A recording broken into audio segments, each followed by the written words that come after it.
தேரிழந்தூர் அர் ரஹீமியா அரபிக் கல்லூரி. உங்கள் ஆண் பிள்ளைகள் 7 ஆண்டுகளில் ஆலிம் பட்டத்துடன் பிகாம், பிபிஏ, பிஏ டிகிரிகளும் பெற்று சிறந்த ஆலிமாக வெளிவர இன்றே தொடர்பு கொள்ளுங்கள்.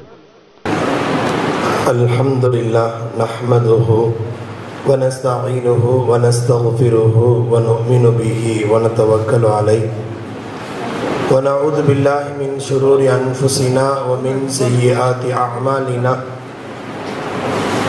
من يهده الله فلا مضل له ومن يضلله فلا هادي له ونشهد أن لا إله إلا الله وحده لا شريك له ونشهد أن سيدنا ونبينا ومولانا محمدا عبده ورسوله أرسله بالحق بشيرا ونذيرا. أما بعد فقد قال الله تبارك وتعالى في القرآن العظيم والفرقان المجيد: أعوذ بالله من الشيطان الرجيم. بسم الله الرحمن الرحيم.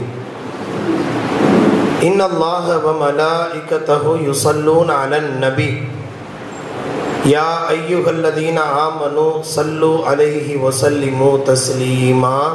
اللهم صل على سيدنا محمد وعلى آل سيدنا محمد وبارك وسلم عليه. اللهم صل على سيدنا محمد وعلى آل سيدنا محمد وبارك وسلم عليه. اللهم صل على سيدنا محمد وعلى آل سيدنا محمد التي قرنت البركة بذاته ومحياه وتعطرت الأوالم بطيب ذكره ورياه. அல்லாஹ்வினுடைய மகத்தான பேரருளால் மில்லத்தே ரசூல் பேரவை நடத்துகிற மீலாது விழா மற்றும் வலிகள் கோமான் மஹபூபே சுபஹானி அவருடைய நினைவு விழாவில் தலைமையேற்று நடாத்தி கொண்டிருக்கிற இந்த நதிமுல்லா மக்கான் மஸ்ஜிதினுடைய முத்தவல்லி கண்ணியத்திற்குரிய ஜனாப் அஹமது பாஷா சாஹிப் அவர்களே, நூருல்லா கான் சாஹிப் அவர்களே, முன்னிலை வகித்து கொண்டிருக்கிற இந்த மஸ்ஜிதினுடைய கண்ணியமிக்க நிர்வாக பெருமக்கள், ஜமாத்தார்களே, சிறப்பு அழைப்பாளர்களாக அழைக்கப்பட்டிருக்கிற எங்களுடைய தமிழ் மாநில இமாம்கள் பேரவையினுடைய தகுதிமிக்க உலமா பெருமக்கள், குறிப்பாக இந்த இமாம்கள் பேரவையினுடைய எங்களுடைய பாசத்திற்குரிய தலைவர் ஷஹாபுதீன் ஹசரத் அவர்களே, செயலாளர் அன்வர் அலி ஹசரத் அவர்களே, சுன்னத் ஜமாத் மஸ்ஜிதினுடைய அம்மாப்பேட்டை சுன்னத் ஜமாத் மஸ்ஜிதினுடைய முத்தவல்லி தாஜுதீன் சாஹிப் அவர்களே, கேரளா முஸ்லீம் அசோசியேஷனுடைய தலைவர் முகமது ரஃபீக் சாஹிப் அவர்களே, புனமாப்பேட்டை சுன்னத் ஜமாத் மஸ்ஜிதினுடைய முத்தவல்லி சர்தார் சாஹிப் அவர்களே, மற்றும் இங்கு கிராத் ஓதி துவக்கிய கண்ணியத்திற்குரிய அன்பு சகோதரர் நதிமுல்லா மக்கான் மஸ்ஜிதினுடைய இமாம் சைஃபுல்லா சித்தாரி ஹசரத் அவர்களே, அசதுல்லா புகாரி ஹசரத் அவர்களே, திரு கீதம் இசைத்த அப்துல் ஹக்கீம் நூரானி ஹசரத் அவர்களே, வரவேற்புரை நிகழ்த்திய உமர் ஷரீப் புகாரி ஹசரத் அவர்களே, மற்றும் அற்புதமான இந்த விழாவினுடைய முக்கியமான கதாநாயகர், இந்த மஹல்லாவுக்கு கிடைத்திருக்கிற அற்புதமான பொக்கிஷம். மஹல்லாக்களில் ஒரு சிறப்பான ஒரு ஆலிம் பெருந்தகை கிடைக்கப் பெறுவது என்பது அவர்களை நீங்கள் நல்ல முறையில் பயன்படுத்தி கொள்ள வேண்டும் என்பதற்காக நான் உங்களுக்கு சில செய்திகளை நினைவுபடுத்துகிறேன். ஆலிம் பெருமக்கள், உலமா பெருமக்கள் நிறைய பேர் இருக்கிறார்கள். ஆனால் இளைஞர்களை சரியான முறையில் திறம்பட வழிநடத்த வேண்டும் என்கிற அக்கறையோடும், பெண்கள் சமூகத்தின் நல்ல சீர்திருத்தம் உருவாக்கப்பட வேண்டும் என்ற அக்கறையோடும், மஹல்லா ஒரு திறம்பட மேம்பட வேண்டும் என்கிற ஒரு அற்புதமான சிந்தனையோடு தொடர்ந்து உழைத்து கொண்டிருக்கிற கண்ணியத்திற்குரிய ஃபைசுல்லா புகாரி ஹசரத் அவர்கள், நீங்கள் இந்த மஹல்லாவை அவர்கள் மேம்படுத்துகிற விஷயத்தில் முழுமையாய் நீங்கள் ஒத்துழைக்க வேண்டும் என்பதை துவக்கமாகவே வேண்டுகோளாக உங்களுடைய கவனத்திற்கு கொண்டு வருகிறேன். அவர்கள் செய்கிற ஒவ்வொரு செயலிலும் ஒவ்வொரு முயற்சியிலும் நீங்கள் பக்க பலமாக இருக்க வேண்டும். அல்லாஹ் அதற்கு தௌஃபீக் செய்வானாக. சிறப்புரை நிகழ்த்த இருக்கிற கண்ணியத்திற்குரிய மீலாது விழா சிறப்புரை நிகழ்த்த இருக்கிற அபுத்தலாயில் எங்களுடைய ஆசான் ஷேக் அப்துல்லா ஜமாலி ஹசரத் அவர்களே, மற்றும் இங்கே குழுமி இருக்கிற ஜமாத்தார்கள், தாய்மார்கள், மில்லத்தை ரசூல் பேரவையினுடைய அற்புதமான இளவல்கள், அல்லாஹ் அவர்களுடைய முயற்சிகளை சிறப்புற அமைத்து தருவானாக. ஆமீன். உங்கள் அத்துணை பேருக்கும் அன்பான அஸ்ஸலாமு அலைக்கும் வரஹ்மத்துல்லாஹி வபரகாத்துஹு. வலிமார்கள் புரிந்ததும் புரியாததும் என்ற ஒரு தலைப்பு வழங்கப்பட்டிருக்கிறது. வலிமார்களை பற்றி நாம் புரிந்து வைத்திருக்கிற சில தகவல்களும் புரிய தவறிய சில தகவல்களும், அவர்களை எப்படி பார்க்க வேண்டும் என்று குர்ஆனும் ஹதீஸும் சொல்லி இருக்கிறது, அவர்களை நாம் எப்படி பார்த்து கொண்டிருக்கிறோம் என்பதுதான் நாம் உள்வாங்க வேண்டிய மைய கரு. ஹஸரத் அவர்கள் தொடக்கத்தில் சொன்னார்கள், வலிமார்னு சொன்னாலே, அவுலியான்னு சொன்னாலே நிறைய பேருக்கு அலர்ஜி என்பதாக. இப்போது அலர்ஜிக்கு மருந்து கொடுப்பதற்கும் மாத்திரை கொடுப்பதற்குத்தான் இந்த விழா. அலர்ஜி என்று ஒவ்வாமை என்று அப்படியே நாம் ஒவ்வாமையாகவே ஒதுக்கி தள்ளுவதை விட, எப்படி அவர்களை புரிய வேண்டுமோ அப்படி புரிய வேண்டும், புரிய வைக்க வேண்டும். ஒன்று புரிய வேண்டும், நீங்கள் புரிய வைக்க வேண்டும் உலமாக்கள். இந்த ரெண்டுக்குமான ஒரு அற்புதமான கட்டமைப்பு தான் இங்கே இந்த நிகழ்ச்சி ஏற்பாடு செய்யப்பட்டிருக்கிறது. வலிமார்களை பற்றி நாம் சில விஷயங்களை புரிந்து வைத்திருக்கிறோம். வலிமார்கள் மூலம் சமூகத்தில் சில மாற்றங்கள் ஏற்பட்டன என்ற அடிப்படையில் சிலர் நன்றியுணர்வோடு நினைவு கூறுகிறார்கள். மறுபக்கம் அவர்களுடைய அடக்கவிடங்களில் ஏற்படுகின்ற சில அனாச்சாரங்களை முன்வைத்து ஒட்டுமொத்தமாக அவர்கள் கூடவே கூடாது, அவர்களை சந்திக்க கூடாது, அவர்களுக்கு நமக்கு சம்பந்தம் இல்லை, அல்லாஹ் பாதுகாக்கணும், மண்ணோடு மண்ணாகி போய்விட்டார்கள் என்கிற அளவுக்கு ஒரு தவறான துர்ப்பிரச்சாரமும் தகாத வார்த்தைகளை முன்மொழிபவர்கள் நிறைய பேர் சமூகத்தில் ஒரு 20 வருடங்களில் நிறைய பேர் உருவாகி விட்டார்கள். அவர்களுடைய ஈமான் மிக பெரும் கேள்விக்குறியாக இருக்கிறது என்பது யதார்த்தம். இமாம் நவவி ரஹிமஹுமுல்லா அவர்கள், அல்லாமா முல்லா அலி காரி ரஹிமஹுமுல்லா போன்றவர்கள் வலிமார்களை குறித்து அவர்கள் ஒரு முக்கியமான எச்சரிக்கை செய்கிறார்கள். ஒன்று புரிஞ்ச மாதிரி நடந்துக்கணும். வலிமார்கள் குறித்து நமக்கு தெரியலன்னா தயவு செஞ்சு வாய் மூடி மௌனமாக இருப்பது சிறப்பு. ஏனென்றால் வலிமார்கள் விஷயத்தில் அவர்களை பற்றி தப்பு தவறான விமர்சனம் என்பது எப்படிப்பட்ட பாதிப்பை இந்த சமூகத்தில் அவருக்கும் அவருடைய சந்ததிகளுக்கும் ஏற்படுத்தும் என்றால், அல்லாமா முல்லா அலி காரி ரஹிமஹுமுல்லா கூறுகிறார்கள், வலிமார்களை பற்றி விரோதித்தவர், விமர்சித்தவர், அவருடைய கபரை நீங்கள் தோண்டி பாருங்கள், அவருடைய முகம் கிப்லா பக்கம் இருக்கார். அவ்வளவு பெரிய பேராபத்து. ஏனென்றால் அல்லாஹு ஜல்லஷானஹு தஆலா பல நூற்றுக்கணக்கான பெரும் பாவங்கள், எத்தனையோ பெரும் பாவங்கள் இருக்கின்றன. ஆனால் அந்த பெரும் பாவங்களுக்கான தண்டனைகளை குர்ஆனில் நிறைய தெளிவுபடுத்தி இருக்கிறான், ஹதீஸிலும் நிறைய சொல்லப்பட்டிருக்கிறது. வஸ்ஸாரிகு வஸ்ஸாரிகத்து ஃபக்தஉ ஐதியஹுமா, திருடினால் கையை வெட்ட வேண்டும் என்று குர்ஆன் சொல்கிறது. அஸ்ஸானியத்து வஸ்ஸானி என்று குர்ஆனிலே ஜினா செய்தவர்களுக்கான குற்றத்தை பற்றி சொல்லப்பட்டிருக்கிறது. ஃபஜ்ரிது குல்ல வாஹித் மிஅத ஜல்தா, 100 கசையடி கொடுக்கணும்னு குர்ஆன்ல அல்லாஹ் சொல்றான். இதையெல்லாம் ஜினா செய்வது, கொலை செய்வது, கொள்ளையடிப்பது, திருடுவது, இதை குறித்து குர்ஆனில் நீங்கள் தேடி பார்த்தால் இதற்கெல்லாம் இந்த தண்டனைன்னு சொல்லிட்டு வர்ற அல்லாஹ் ரசூல் ஸல்லல்லாஹு அலைஹி வஸல்லம் வாயின் மூலம் ஹதீஸே குதுசியில் தெளிவுபடுத்தி இருக்கிற செய்தியின் அடிப்படையில் நீங்கள் ஆய்வு செய்து பார்த்தால் 2 பெரும் பாவங்களுக்கு மட்டும்தான் நேரடியாக நான் சண்டையிடுவதற்கு தயாராகிறேன் என்ற வார்த்தையை சொல்றான். அது எவ்வளவு பெரிய ஆழமான ஒரு வார்த்தை என்பதை சற்று கவனிக்க வேண்டும். நேரடியாக சண்டை, அல்லாஹ் நேரடியாக களம் இறங்கி அவர்களோடு சண்டையிடுவதற்கு அறிவிப்பு செய்கிறேன் என்ற வார்த்தை 2 விஷயத்துக்கு தான். ஒன்று, பிடிவாதமாய் வட்டியை விடாமல் இருப்பவர்கள் விஷயத்தில் ஃபஅதனு பிஹர்ப். இரண்டாவது, வலிமார்கள் விஷயத்தில் விரோதம் கொள்பவர், வலிமார்கள் விஷயத்தில் தவறான துர்ப்பிரச்சாரங்கள் செய்பவர்கள், அவங்களுக்கு அவுலியாங்கிறதே கிடையாது, அப்படி ஒன்று கிடையாது என்று சொல்பவர்களும், அவர்களை விரோதிப்பவர்களும், அவர்களை விமர்சிப்பவர்களும், எந்தெந்த கோணத்திலெல்லாம் வலிமார்களை குறித்து தகாத விஷயங்களை பரிமாறுபவர்கள், அப்படிப்பட்ட எண்ணம் கொண்டவர்கள் விஷயத்தில் அல்லாஹ் ஜல்லஷானஹு தஆலா ஃபக்கத் ஆதன்துஹு பில் ஹர்ப், அவர்களோடு நான் சண்டை போடுறதுக்கு அறிவிப்பு செய்கிறேன்னு சொல்றான். போர் செய்வதற்கு அறிவிப்பு செய்கிறேன். மிக ஆபத்தான வார்த்தை. இந்த 2 பெரும் பாவத்தை தவிர வேறு எந்த பாவத்திற்கும் இவ்வளவு அழுத்தமான ஒரு எச்சரிக்கை சொல்லப்படவில்லை. எனவே வலிமார்கள் விஷயத்தில் ஒன்று தெரிஞ்சா பேசுவோம், இல்லைன்னா அமைதியாவது காக்க வேண்டுமே தவிர தகாத வார்த்தைகளை பேசிய இந்த 20-25 வருஷத்தில் உருவான இளவல்களுடைய முடிவுகள் மிக பேராபத்தை நோக்கி கடந்து கொண்டிருக்கிறது என்பது யதார்த்தம்.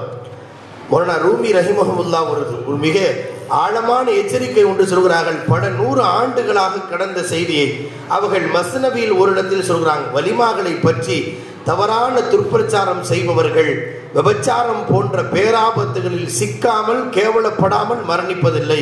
இது பல 100 ஆண்டுகளுடைய அனுபவம் என்று குறிப்பிட்டிருக்கிறார்கள்.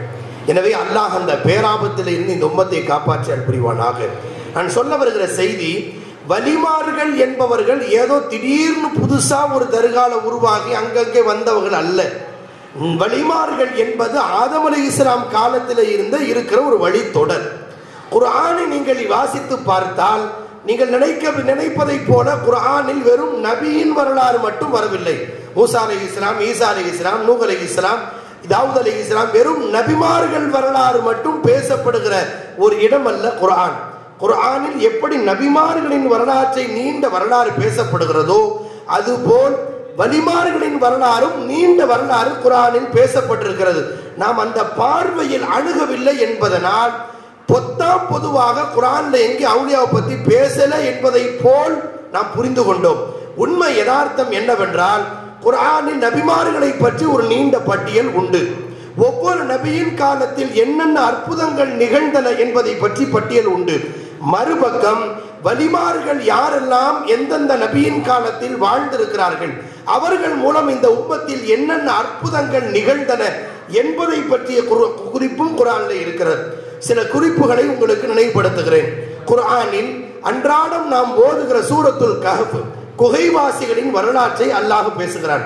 குகைவாசிகள் சுமார் 300 ஆண்டுகள், 300க்கும் மேற்பட்ட ஆண்டுகள் குகையிலே தூங்கிய வரலாற்றை அல்லாஹ் சொல்கிறானே, அந்த குகைவாசிகள் யாரும் நபி அல்ல, அவர்கள் அத்துணை பேரும் இறைநேசர்கள். அப்ப 300 ஆண்டுகள் தொடர்ந்து தூங்குகிறார்கள். தூங்க வைத்தான், அப்படி ஒரு பாதுகாப்பை நல்கினான் என்று குர்ஆன் சொல்கிறது அல்லவா? இது அவுலியா வரலாறு இல்லையா? பிறகு வேற என்ன? குகைவாசிகளை பற்றி குர்ஆன் சொல்கிறது. இது குர்ஆனில் சொல்லப்பட்டிருக்கிற அவுலியாக்களின் வரலாறு முதல் செய்தி. இரண்டாவது குர்ஆனில் சொல்லப்பட்டிருக்கிற இரண்டாவது அவுலியாவுடைய வரலாறு லுக்மான் அலைஹிஸ்ஸலாம்.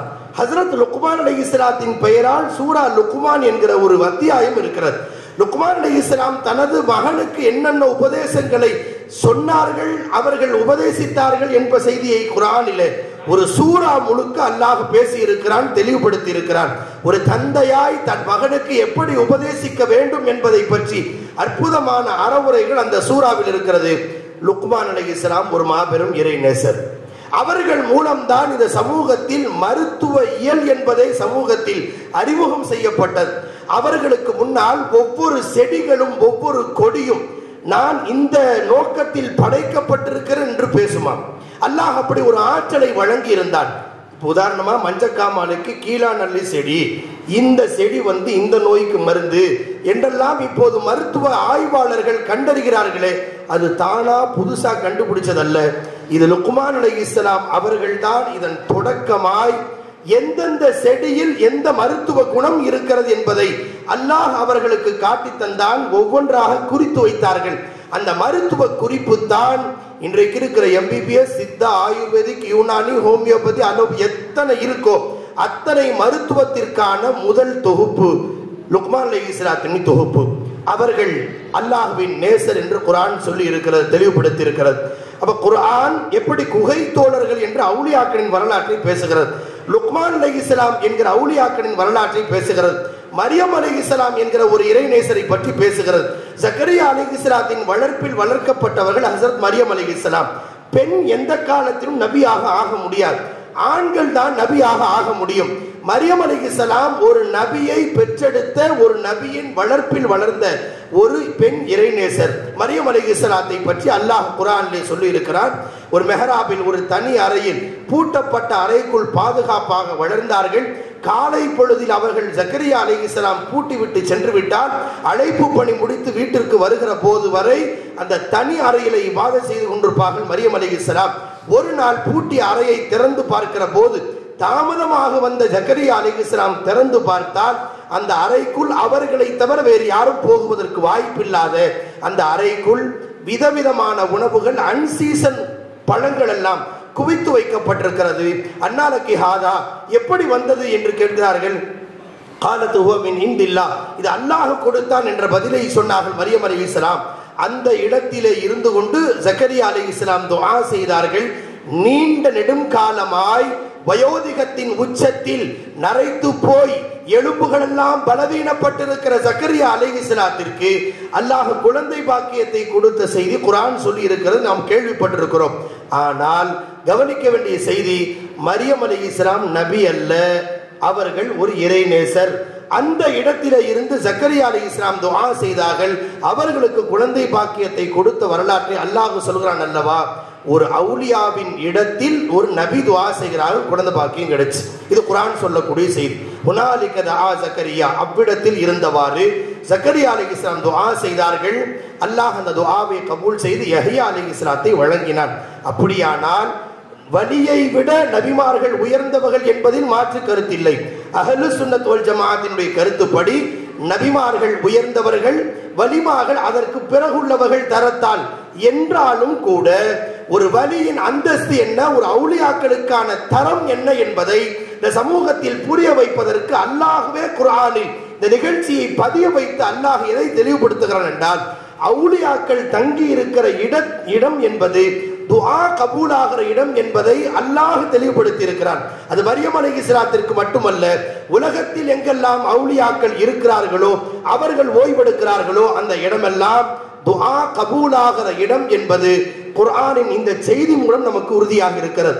துஆ கபூலாகிற இடம் என்பது எப்படி அரஃபா மைதானம், முஸ்தலிஃபா மைதானம், எப்படி ஒவ்வொரு மஸ்ஜிதுல் ஹராம் என்றெல்லாம் துஆ கபூலாகக்கூடிய இடங்கள் என்ற பட்டியல் இருக்கிறதோ, அந்த பட்டியலின் வரிசையில் வலிமார்கள் இருக்கிற இடமெல்லாம் கூட துஆ கபூலாகிற இடம் என்பது குர்ஆன் சொல்லி இருக்கிற இந்த செய்தி மூலம் உறுதிப்படுத்தப்பட்டிருக்கிற செய்தி. இதை மறுக்க முடியாத ஆதாரமாய் குர்ஆனை ஏற்றுக்கொள்ளக்கூடிய நாம் ஏற்றுக்கொண்டே ஆக வேண்டும். நாம் நினைவுபடுத்துகிற செய்தி, குர்ஆன் லுக்மான் அலைஹிஸ்ஸலாம் என்கிற அவுலியாவின் வரலாற்றை பேசி இருக்கிறது, மரியம் அலைஹிஸ்ஸலாம் என்கிற அவுலியாவின் வரலாற்றை பேசி இருக்கிறது, குகை தோழர்களை வரலாற்றை பேசி இருக்கிறது. இதையெல்லாம் தாண்டி அவுலியாக்கள் என்னென்ன தரத்தில் உள்ளவர்கள், அவர்களிடம் வெளிப்படுகின்ற ஆற்றல் எப்படிப்பட்டது என்பதை அல்லாஹ் இந்த குர்ஆனிலே ஒரு நிகழ்ச்சியின் மூலம் உறுதிப்படுத்தி இருக்கிறான். என்னவென்றால், சுலைமான் அலைஹிஸ்ஸலாத்தின் காலம், அவர்களுக்கு அல்லாஹ் உலகத்தினுடைய காற்றையும் பறவை இனங்களை எல்லாவற்றையும் வசப்படுத்தி கொடுத்த அந்த நிகழ்ச்சியை குர்ஆன் சொல்கிறது அல்லவா. அந்த பேராற்றல் மிக்க ஹஜ்ரத் சுலைமான் அலைஹிஸ்ஸலாம் காலத்தில் ஹுதுஹுது பறவையினுடைய தகவலை அறிந்து பல நூறு மைல்களுக்கு அப்பால் இருக்கின்ற பில்கீஸ் அம்மையார் இப்போது சுலைமான் அலைஹிஸ்ஸலாத்தை சந்திக்க வருகிறார்கள். அந்த நிகழ்ச்சியை கேட்ட பிறகு சுலைமான் அலைஹிஸ்ஸலாம் எல்லோரையும் சேர்த்து ஒரு ஆலோசனை நடத்துகிறார்கள். அப்போது அந்த பில்கீஸ் அம்மையாருடைய சிம்மாசனம் உலகம் புகழ் பெற்றதாக இருந்தது. அப்போது ஆலோசனை செய்கிற போது பல நூறு மைல்களுக்கு அப்பால் இருக்கின்ற அந்த சிம்மாசனத்தை ஐயுக்கும் யஅதீனி பிஅர்ஷிஹா, அந்த சிம்மாசனத்தை கொண்டு வந்து சேர்ப்பது யார் என்றொரு கேள்வியை சுலைமான் அலைஹிஸ்ஸலாம் கேட்கிறார்கள். அப்போது ஜின்கள் எல்லாம் ஒரு பக்கம் குவிந்திருக்கிறார்கள், மனிதர்கள் அத்தனை பேரும் குவிந்திருக்கிறார்கள். பேராற்றல் மிக்க அதிகாரத்தை அல்லாஹ் வழங்கி இருந்த அந்த பேராற்றல் மிக்க ஜின்களிலே இருந்து ஒரு ஜின் பேசியது. இஃப்ரீத்தும் மினல் ஜின் என்று அல்லாஹ் குர்ஆனிலே சொல்றான். அந்த ஜின்னுக்கு பெயர் இஃப்ரீத் என்று பெயர். மிக வலுவான ஆற்றல் மிக்க அந்த ஜின். அந்த ஜின் எழுந்து சொல்லுச்சு, குர்ஆன்ல அல்லாஹ் சொல்றான், நபியே, நீங்கள் எனக்கு அனுமதி தந்தால் காலையில் நீங்கள் அரண்மனையிலே வந்து அமர்கிறீர்கள், மாலை பொழுதில் இங்கிருந்து எழுகிறீர்கள். காலையிலிருந்து மாலைக்குள்ளால் நீங்கள் அரண்மனையில இருந்து எழுவதற்கு முன்னால் நான் இதை கொண்டு வந்து சேர்க்கிறேன் என்று அந்த இஃப்ரீத் என்கிற ஜின் சொன்னது. ஆனா சுலைமான் அலைஹிஸ்ஸலாம் இதை விட சீக்கிரம் யார் கொண்டு வருவா அப்படின்னு கேட்கிறாங்க. அப்படி கேட்கிற போது காலல்லதி இந்தஹு இல்மும் மினல் கிதாப், அங்கே கல்விஞானம் வழங்கப்பட்டிருந்த, இறைஞானம் வழங்கப்பட்டிருந்த ஒரு மனிதர், அவருக்கு ஆசிப் இப்னு பர்கியா என்று பெயர். அவர் ஒரு மனிதர், ஒரு இறைநேசர், ஒரு அவுலியா. அவர் எழுந்து சொன்னார், நபியே, நான் கண்மூடி திறப்பதற்குள்ளால் அந்த சிம்மாசனத்தை கொண்டு வந்து, எங்க கொரியர் மாதிரி நம்ம பல நூறு மைல்களுக்கு அப்பால் இருக்கிறத கொண்டு வந்து சேர்க்கல, கண்மூடி திறப்பது என்றால் ஒரு நிமிடம் கூட, அது ஒரு வினாடி என்று கூட இப்ப நாம் பட்டியல் போட முடியாது. கண்மூடி திறப்பதற்குள்ளால் நான் கண் சிமிட்டும் அந்த நேரத்தில் அந்த சிம்மாசனத்தை கொண்டு வந்து சேர்க்கிறேன் என்று சொல்லிவிட்டு அடுத்த வினாடி கொண்டு வந்து சேர்த்துட்டாங்க. கொண்டு வந்து சேர்த்து விட்டார்கள் அந்த இடத்திலே. இங்கே நாம் கவனிக்க வேண்டிய செய்தி என்னவென்றால், இந்த குர்ஆனில் இந்த நிகழ்ச்சி நீண்ட வரலாறு இருக்கிறது. இப்போது சுலைமான் அலைஹிஸ்ஸலாம் கேட்ட போது அந்த கேள்விக்கு எடுத்த எடுப்பிலேயே அப்படி ஒரு மனிதரை பதில் சொல்ல வைத்திருந்தால் ஒரு அவுலியாவினுடைய தரம் என்ன என்பது இந்த உலகத்தில் தெரியாமல் போயிருக்கும். அல்லாஹ் எப்படி ஒரு ஜோடனையை இந்த நிகழ்ச்சியில ஏற்பாடு செய்கிறான். இந்த நிகழ்ச்சி அல்லாஹ் கியாமத்து வரை ஓதப்படுகிற அந்த வசனத்தில் நிகழ்ச்சியை ஏன் அல்லாஹ் பதிவு செய்கிறான்? அல்லாஹ் ஒரு நிகழ்ச்சியை குர்ஆனிலே பதிவு செய்கிறான் என்றால் அர்த்தமில்லாத தகவல்களை ஏனோ தானோ என்று அல்லாஹ் எப்போதும் சொல்ல மாட்டான். ஒரு நிகழ்ச்சி என்றால் அந்த நிகழ்ச்சியின் அடிப்படையில் பல்வேறு படிப்பினைகள் இருக்கும், பாடங்கள் இருக்கும். சுலைமான் அலைஹிஸ்ஸலாம் அவர்கள் கேட்ட போது இஃப்ரீத்ங்கிற ஒரு ஜின்னு இப்படி சொல்லுச்சு, அப்புறமா ஒரு இறைநேசர் எழுந்தார், அவர் இப்படி சொன்னார் என்று ஏன் அல்லாஹ் சொல்கிறான் என்றால், ஜின்களை விடவும் மாபெரும் பேராற்றல் அவுலியாக்களுக்கு இருக்கிறது என்பது உலகம் உள்ளவரை தெரிய வேண்டும் என்பதற்காகவே அல்லாஹ் செய்த ஏற்பாடு. எனவேதான் முதல்ல ஜின்ன அல்லாஹ் பேச வச்சு அந்த ஜின்களை விடவும் அதிகம் வேகமாக கொண்டு வந்து சேர்ப்பவர் யார் என்று சுலைமான் அலைஹிஸ்ஸலாத்தை கேட்க வைத்து அதற்கு ஆசிப் இப்னு பர்கியா என்கிற ஒரு இறைநேசர் பதில் சொன்னார். இது குர்ஆன் சொல்லக்கூடிய செய்தி. இதெல்லாம் அவுலியா வரலாறு இல்லையா? வெறும் மூசா அலைஹிஸ்ஸலாம் ஈசா அலைஹிஸ்ஸலாம் வரலாறு மட்டும் தான் குர்ஆன்ல இருக்கா? நபிமார்கள் வரலாறு குர்ஆனில் இடம்பெற்றிருப்பதை போலவே வலிமார்கள் வரலாறு ஒரு நீண்ட பட்டியல். இதெல்லாம் அவுலியாக்கள் அல்லவா? அப்ப குர்ஆனில் நாம் இந்த பார்வையிலே பார்க்கவில்லை. எனவே அவுலியாக்கள் வரலாறு குர்ஆன்ல இருக்கு நமக்கு தெரியல, அல்லது அந்த பார்வையிலே நாம் அணுகாததால் அதை பற்றி அறிமுகம் நமக்கு கிடைக்கவில்லையே தவிர அதற்காக பொதுவாக அவுலியாக்களை பற்றி நாம் தவறாக விமர்சித்து விடக் கூடாது. அவுலியாக்களின் மூலமும் இப்படிப்பட்ட பல்வேறு அற்புதங்கள் நிகழும். வலிமார்கள் நபிமார்கள் மூலமாக ஏற்படக்கூடிய ஹர்குல் ஆதாத் அற்புதங்களுக்கு இரண்டு பெயர்கள் மார்க்க அறிஞர்களால் சொல்லப்பட்டிருக்கிறது. ஒரு நபியிடமிருந்து ஒரு அற்புதம் வெளிப்பட்டால் அதற்கு பெயர் முஅஜிஸா, ஒரு அவுலியாவிடமிருந்து ஒரு அற்புதம் வெளிப்பட்டால் அதற்கு பெயர் கராமத். இரண்டும் அற்புதங்கள் என்பதில் சந்தேகம் இல்லை. மனித சக்திக்கு அப்பாற்பட்ட விஷயங்கள் ஒரு மனிதரில் வெளிப்பட்டால் அதற்கு பெயர் அற்புதம், மிராக்கிள்ஸ் என்று பெயர். அந்த மிராக்கிள்ஸ் ஒரு நபியிடமிருந்து வெளிப்பட்டால் அதற்கு பெயர் முஅஜிஸா, ஒரு அவுலியாவிடமிருந்து வெளிப்பட்டால் கராமத். இரண்டையும் குர்ஆன் தெளிவுபடுத்தி இருக்கிறது. நாம் நபிமார்கள்ட்ட மட்டும்தான் அற்புதம் வரும், அவுலியாக்கிட்ட அற்புதம் வராது என்று அல்ல. கராமாத்துல் அவுலியா ஹக்குன் பிதாரி துன்யா, அவுலியாக்களிடமிருந்து கராமத் வெளிப்படும் என்பதை நம்ப வேண்டியது அஹ்லு சுன்னத் வல் ஜமாஅத்தினுடைய மிக முக்கியமான ஒரு கொள்கையினுடைய சித்தாந்தம். அது நாம் நம்பியாக வேண்டும். ஒவ்வொரு நபியிடமிருந்து அற்புதங்கள் வெளிப்பட்டதை போல் அவுலியாக்களிடமிருந்து அற்புதங்கள் வெளிப்படும். அற்புதங்களை காட்டினால்தான் அவர் அவுலியா என்று அல்ல, அது அளவுகோல் அல்ல. ஆனாலும் அல்லாஹ் ஜல்ல ஷானஹு தஆலா அவர்களை கண்ணியப்படுத்தும் பொருட்டு அவர்களிடமிருந்து இப்படியெல்லாம் வெளிப்படுத்துவான் என்பது பல நூறு ஆண்டுகளாய் பல்லாயிரம் அந்த நிகழ்ச்சி குறிப்பில் இருந்து குர்ஆனுடைய வரலாற்றின் வழியே நாங்கள் வாசித்து பார்த்தால் அவுலியாக்களை கண்ணியப்படுத்தும் பொருட்டு, கராமத் என்றால் கண்ணியப்படுத்துதல், கண்ணியப்படுத்தும் பொருட்டு அல்லாஹ் அப்படி வரலாற்றில் பல்வேறு அற்புதங்களை நிகழ்த்தி இருக்கிறான். சில முன்னுதாரணங்களை உங்களுக்கு நினைவுபடுத்துகிறேன். இப்ராஹிம் அலைஹிஸ்ஸலாத்தை பற்றி ஒரு முஅஜிஸா குர்ஆன்ல இருக்கிறது. நம்ரூத் அரசன் நீண்ட ஒரு பெரிய நெருப்பை மூட்டி அந்த நெருப்புக்குள்ளே இப்ராஹிம் அலைஹிஸ்ஸலாத்தை தூக்கி போட்டான். குல்னா யா நாரு கூனி பர்தம் வ ஸலாமன் அலா இப்ராஹிம், இப்படின்னு குர்ஆன்ல அல்லாஹ் தஆலா நெருப்பை பார்த்து நாம் சொன்னோம், நெருப்பே இப்ராஹிம் அலைஹிஸ்ஸலாத்திற்கு நீ குளிர்ந்து போய்விடு என்று அல்லாஹ் சொன்னான். அவர்கள் இரும்பு கம்பிகளால் கட்டப்பட்டு சங்கிலிகளால் பிணைக்கப்பட்டு தான் நெருப்பில் போடப்பட்டார்கள். அந்த இரும்பை எல்லாம் நெருப்பு உருக்கி விட்டது. அப்படின்னா எவ்வளவு பவர்ஃபுல்லான உச்சகட்டமான செல்சியஸ்ல அந்த நெருப்பு இருந்திருக்கும் என்பதை நீங்கள் புரிந்து கொள்ள வேண்டியதுதான். அவர்கள் கட்டப்பட்டிருக்கிற பிணைக்கப்பட்டிருக்கிற இரும்பை எல்லாம் உருக்கி விட்டது அந்த நெருப்பு. ஆனால் இப்ராஹிம் அலைஹிஸ்ஸலாத்தின் புனித மேனியை சற்றும் தொடவில்லை. அப்படியே இருந்தார்கள் இப்ராஹிம் அலைஹிஸ்ஸலாம். இது குர்ஆன் சொல்லக்கூடிய இந்த செய்தி நாம் எல்லாம் அடிக்கடி துல்ஹஜ் மாதத்தில் நினைவு கூறப்படுகிற செய்தி. இப்ப இந்த நெருப்பு இப்படி இப்ராஹிம் அலைஹிஸ்ஸலாத்தை கரிக்காமல் பாதுகாத்ததல்லவா, இதற்கு பெயர் முஅஜிஸா. மறுபக்கம் இப்படி ரசூலின் வாழ்க்கைக்கு பிறகு ஒரு அவுலியாவை அல்லாஹ் தேர்வு செய்தான். அவர்களுக்கு பெயர் அபூ முஸ்லிம் குலானி என்று பெயர். ரசூல் ஸல்லல்லாஹு அலைஹி வஸல்லம் காலத்தில் வாழ்ந்தார்கள், ஆனால் ரசூலை நேரில் சந்திக்கவில்லை. எனவே அவருக்கு தாபிஈன் என்று வரலாறு சொல்கிறது. சய்யிது தாபிஈன், தாபிஈன்களில் தலைமையாக இருந்த ஒரு நபர். அவருக்கு அபூ முஸ்லிம் குலானி என்று பெயர். அவர் யமன் நாட்டில் வாழ்ந்து வந்தார். அந்த காலத்தில் யமன் நாட்டில் தான் கடைசி நபி என்று ஒருவன் சொன்னான். அவனுக்கு பெயர் அஸ்வதுல் அனசி என்று அவனுக்கு பெயர். அவன் என்ன சொன்னான்? நான் தான் கடைசி நபின்னு ஏத்துக்க, இப்படி ஏத்துக்கலன்னா நான் உன்னை நெருப்புல போடுவேன், எங்க ஆளை வச்சு அடிச்சு சாகடிப்பேன் என்றெல்லாம் மிரட்டி பல பேரை மிரட்டி பணிய வைத்தான். அந்த பட்டியலில் மிகவும் உறுதியாக இருந்த இறைநேச பெருந்தகை அபூ முஸ்லிம் குலானியிடமும் அஸ்வதுல் அனசி வந்தான். அவன் சொன்னான், நான் தான் கடைசி நபி, ஏத்துக்கிறியா அப்படின்னு கேட்டான். நீ சொல்றது என்னன்னு எனக்கு புரியலன்னு சொன்னாங்க. திரும்ப அவன் சொன்னான், முகமது நபிகள் தான் இறுதி தூதர் என்பதை ஏற்கிறாயா அப்படின்னு கேட்டாங்க. நான் முகமது ஸல்லல்லாஹு அலைஹி வஸல்லம் கடைசி தூதர் என்பதை மனப்பூர்வமாக ஏற்கிறேன், அவர்கள் தான் தூதர் என்பதை சாட்சி சொல்றேன் அப்படின்னு சொன்னாங்க. அப்படியானால் நான் சொல்லுகிற தண்டனை நீ கண்டு அனுபவிச்சே ஆகணும் அப்படின்னு சொல்லி அடியாட்களை எல்லாம் ஒன்று சேர்த்து நெருப்பை மூட்டி எல்லாருக்கும், அந்த ஊர் மக்கள் அனைவருக்கும் முன்னால் யமன் நகரத்திலே வைத்து, பொது இடத்திலே வைத்து ஒரு நெருப்பை மூட்டி நெருப்பிலே கொண்டு வந்து அபூ முஸ்லிம் குலானி போடப்படுகிறார். நெருப்பிலே போடப்பட்டு விட்டார். கொழுந்து விட்டெறிகிற நெருப்பு. எல்லோரும் என்ன ஆகுமோ ஏதாகுமோ என்று பதறிக் கொண்டிருந்தார்கள். பெரும் கூட்டம் கூடிவிட்டது. நெருப்பு அணைந்த பிறகு பார்த்தால் அபூ முஸ்லிம் குலானி அப்படி நெருப்பில் அப்படியே இருந்தார். ஒன்றும் அவரை ஒன்றும் செய்யவில்லை, அவருடைய ஆடையை கரிக்கவில்லை, அப்படியே இருந்தார்கள் அபூ முஸ்லிம் குலானி. இந்த செய்தி அப்போது ஆட்சியில இருந்தவர்கள் அபூபக்கர் ரலியல்லாஹு அன்ஹு. உலகம் முழுக்க பரவியது, மதீனா நகரம் முழுக்க பரவியது.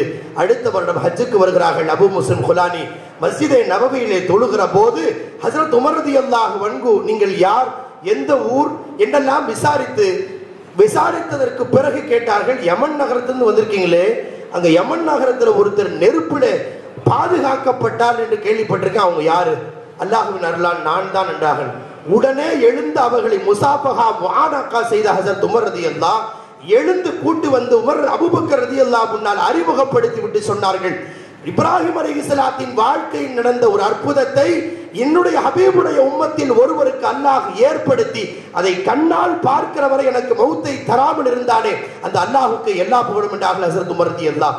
வரலாற்றில் பதிவாகி இருக்கிற மிக முக்கியமான செய்தி இது. தாபிஈன்களின் வாழ்க்கை நடந்தது ஒரு இறைநேசர் அபூ முஸ்லிம் குலானி. இப்போது நான் சொல்ல வருகிற செய்தி, ஒரு நெருப்பு ஒரு மனிதரை கரிக்கவில்லை, அது இப்ராஹிம் அலைஹிஸ்ஸலாத்தின் வாழ்க்கை நடந்ததுக்கு பெயர் முஅஜிஸா. இப்போது அபூ முஸ்லிம் குலானி என்கிற அவுலியாவின் வாழ்க்கை நடந்தது, இது பேர் கராமத். ரெண்டுக்கும் வித்தியாசம் அதுதான். மிராக்கிள்ஸ் என்று பார்த்தால் ரெண்டு அற்புதங்கள் தான்.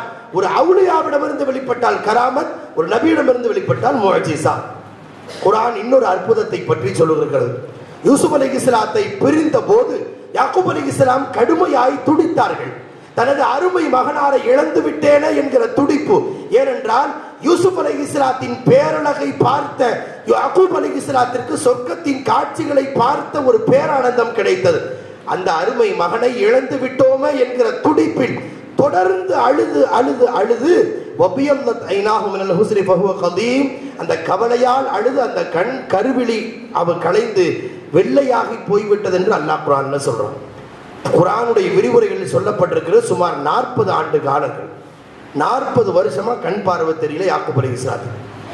40 ஆண்டுகளுக்கு பிறகு பல்வேறு மாற்றங்களை ஏற்படுத்தி அல்லாஹ் அந்த சகோதரர்கள், யூசுப் அலைஹிஸ்ஸலாத்தின் சகோதரர்கள் எல்லாம் எகிப்து நகரத்தின் அரசராய் இப்போது வீற்றிருக்கிற யூசுப் அலைஹிஸ்ஸலாத்திற்கு முன்னால் வந்து நின்றார்கள். தனது தந்தையின் நிலைகளை குறித்து சொன்னாங்க. எங்க தகப்பனார் உங்களை நினைச்சு நினைச்சு அழுது அழுது அழுது உங்க கண் பார்வையெல்லாம் போயிடுச்சு அப்படின்னு சொன்ன உடனே யூசுப் அலைஹிஸ்ஸலாம் தாம் போட்டுக்கிற ஜுப்பாவை கழட்டி கொடுத்தாங்க. இது ஹபூபி கமீசி ஹாதா ஃபஅல்கூஹு அலா வஜ்ஹி அபியதி பஸீரா. நான் போட்டிருக்க இந்த சட்டையை கழட்டி கொடுத்து இதை கொண்டு போங்க, என்னுடைய தகப்பனாருடைய கண்ணிலே ஒத்தி கொள்ளுங்கள், அவருக்கு பார்வை தெரிந்து விடும் என்று சொன்னார். கண் பார்வைக்கு போய் ட்ரெஸ்ஸை கொடுத்தா கண் பார்வைக்கும் ட்ரெஸ்ஸுக்கு என்ன சம்பந்தம் நான் அறிவு சொல்லுது. ஏதாவது மருந்து கொடுத்திருந்து ஏதாவது மாத்திரை மருந்தோ அல்லது மூலிகைகளோ செடியோ ஏதாவது சொல்லியிருக்கலாம்.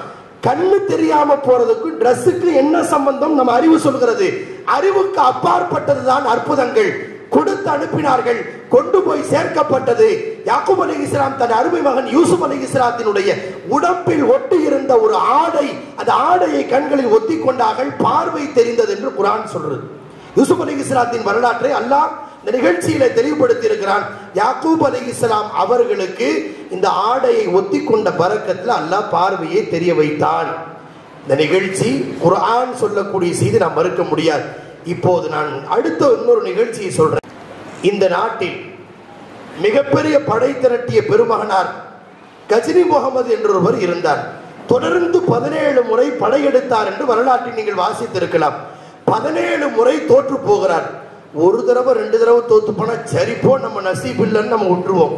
தொடர்ந்து போராடிய பெருமகனார், விடாமுயற்சிக்கு முன்முதாரணமாக அவரைத்தான் உலகத்தின் வரலாறுகள் பேசும். எந்த செய்தியில தொடர்ந்து முயற்சி செஞ்சா கஜினி முகமது படையெடுத்த மாதிரி என்று அவரைத்தான் அடையாளப்படுத்துகிறது வரலாறு. 17 முறை தோற்று போகிறார்கள். அவர்களுடைய ஆன்மீக ஆசான் தான் அபுல் ஹசன் ஹிர்கானி ரஹிமஹுல்லாஹ். ஒரு நாள் யதார்த்தமாக சந்திக்க போயிருந்த போது அவர்கள் தான் பயன்படுத்திய ஜுப்பாவை அன்பளிப்பாக வழங்கி இருந்தார்கள். யாரு? அபுல் ஹசன் ஹிர்கானி. அந்த மாபெரும் இறைநேசரின் தொடர்பிலேயே தன் வாழ்வை பக்குவப்படுத்தி கொண்டவர் தான் கஜினி முகமது மஹமூது கஸ்னவி ரஹ்மத்துல்லாஹி அலைஹி. அவர் போயிட்டு 17 தடவை படையெடுத்து தோத்து போன பிறகு ஒரு நாள் தஹஜ்ஜத்தினுடைய பொழுதுகளிலே வைத்து அவர் துஆ செய்கிறார். ரப்பே, இது நாள் வரைக்கும் தொடர்ந்து துஆ செய்து வெற்றிக்காக நான் இவ்வளவு நாள் காத்திருந்தேன். எனக்கு என்ன நோக்கம்? எப்படியாவது இந்த ஷிர்க் குஃப்ர் இது போன்ற அனாச்சாரங்கள் சமூகத்தில் களையப்படாதா என்கிற அந்த பேரவாவில் தான் நான் தொடர்ந்து போராடுகிறேன். எனக்கு வேறு நோக்கம் இல்லை. ஆனால் தொடர்ந்து தோல்வியை நான் சந்தித்துக் கொண்டிருக்கிறேன். அந்த சமயத்தில் தஹஜ்ஜத்தில் திடீர்னு ஞாபகம் வருது, தனது ஆன்மீக ஆசான் கொடுத்த ஜுப்பா. அதை எடுத்துக்கொண்டு வந்து அதை தன்னுடைய உடம்பில் போட்டுக்கொண்டு துஆ செய்கிறார். ரப்பே, நான் ஒரு பாவப்பட்ட அடிமை, என்னை பார்க்காதே.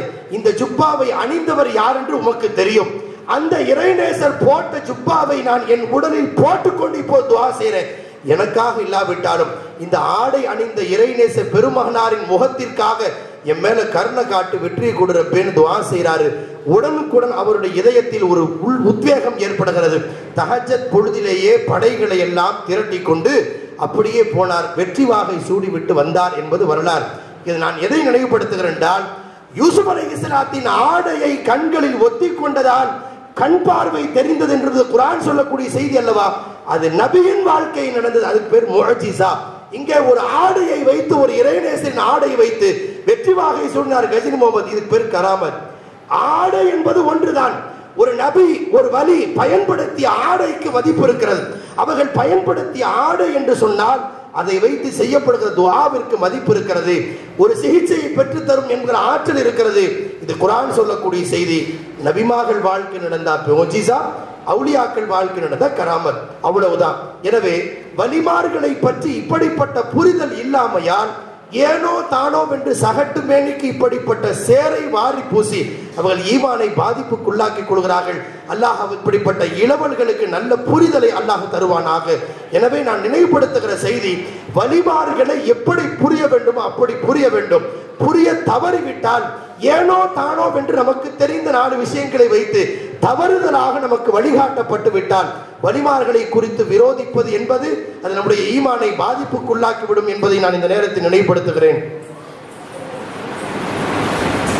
எனவே வலிமார்களினுடைய அந்தஸ்து என்ன என்பதை புரியாததால் ஒரு யதார்த்தத்தில் நாம் என்ன நினைக்கிறோம், அவுலியாக்கள் என்பவர்கள் அடங்கி இருக்கிறாங்க, அங்க போய் துஆ செஞ்சா கபூலாகும் என்பதெல்லாம் சில விஷயங்கள் நமக்கு தெரிந்திருந்தாலும் மறுகோணத்தில் நான் உங்களை சொல்லுகிறேன், அவுலியாக்கள் அடங்கி இருக்கிறார்கள் என்பது மட்டுமல்ல, ஹயாத்தாக இருக்கிறார்கள் என்பது குர்ஆன் சொல்லக்கூடிய செய்தி.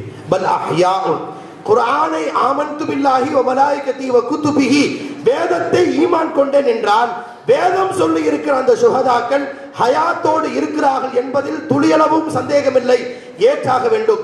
உயிரோடு இருந்தால் எப்படி உணவு கிடைக்கிறது?